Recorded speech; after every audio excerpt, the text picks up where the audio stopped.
Hello, Jeff here from Whipbird Botanical, and welcome to my courtyard garden.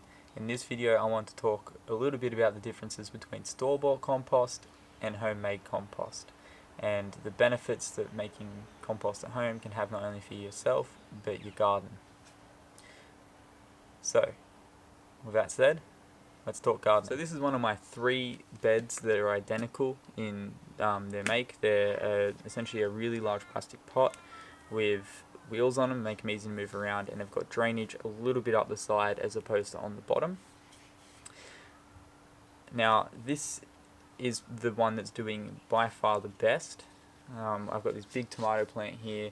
It's doing really well. I've got my first fruits forming on it. We've got flowers. It's going to hopefully give us some good crops. I do need to actually prune up a little bit. Some of these lower leaves are blocking out light for some of the other stuff in here. But just to give you an idea, this is about 60 centimeters long by 40-45 wide and about 30 deep.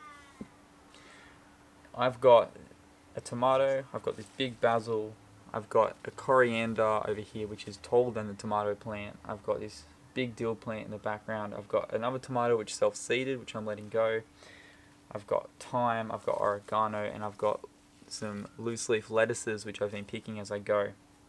That's a lot of plants for this small space. This shouldn't really work as well as it is, but it is working well, and there's a couple of things that I attribute that to. The first thing, and the most important thing, is it has really, really good soil health. This mix is made up of predominantly my own homemade compost. There is a little bit of premium potting mix in there that I had left over from my other raised bed, which is doing really well, which is my strawberry bed. My strawberry bed is about a 50-50 mix of homemade compost to premium potting mix, and then I used whatever potting mix I had left over in this bed with the rest of my homemade compost, and it's created this really, really healthy system, and there's no fertilizers. I haven't fertilized this at all, and it's doing really, really well. So now we'll look at this bed, and the only difference between this bed and the bed I was just showing you is what's in it, what the media is. So I used a mix of compost and potting mix. In this one I used store-bought compost, and the plants in here are doing very poorly.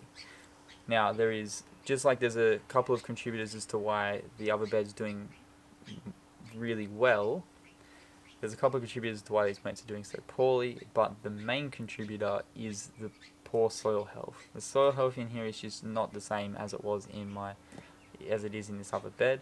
The compost was not at the same stage, and it's just probably too fresh. The difference between the compost is this compost came out of a store-bought bag.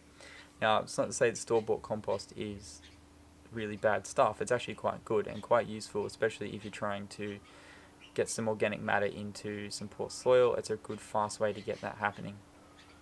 The issue is with this sort of setup is you don't know the decomposition rate that compost is at. This compost wasn't decomposed enough to be used in the way I've used it.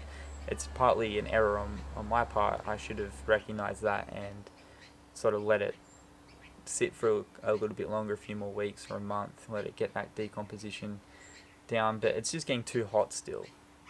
Even mixed in with a premium potting mix, and it's about a 50-50 mix, it's just not doing so well.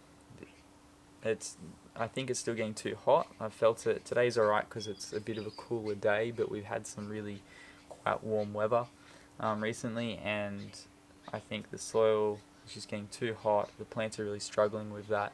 It's not a moisture issue. We've had lots of rain. These beds are really good at maintaining moisture.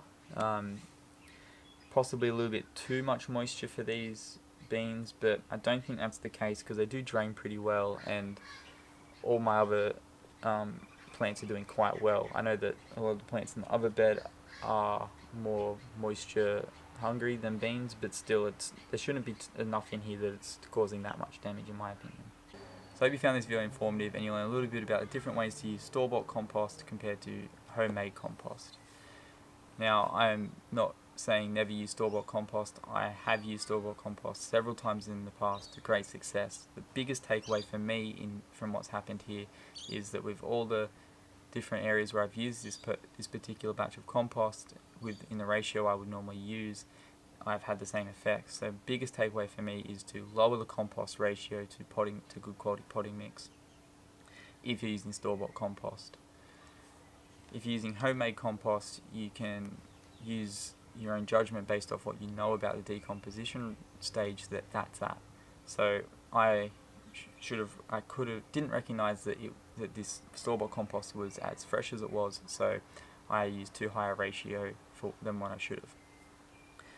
In saying that, I always recommend, where possible, to make your own compost and to use it in the garden as much as possible. It's a great way to not only reduce your waste and improve your sustainability as a household, but it's also a great way that you can use the things that you grow in your garden, your vegetables or your fruits or even your ornamentals, and put them back in to the cycle of what you're growing in your space. So once this tomato is done and I've harvested all of it, all the leaves and the stems and everything is going to go into my compost, and it's going to break down and it's going to become nutrients which I'll use on other vegetables in my ornamentals, and that's just giving back into my system. And it's just a really great way to really increase the self-sufficiency of your garden, but also the sustainability of your garden.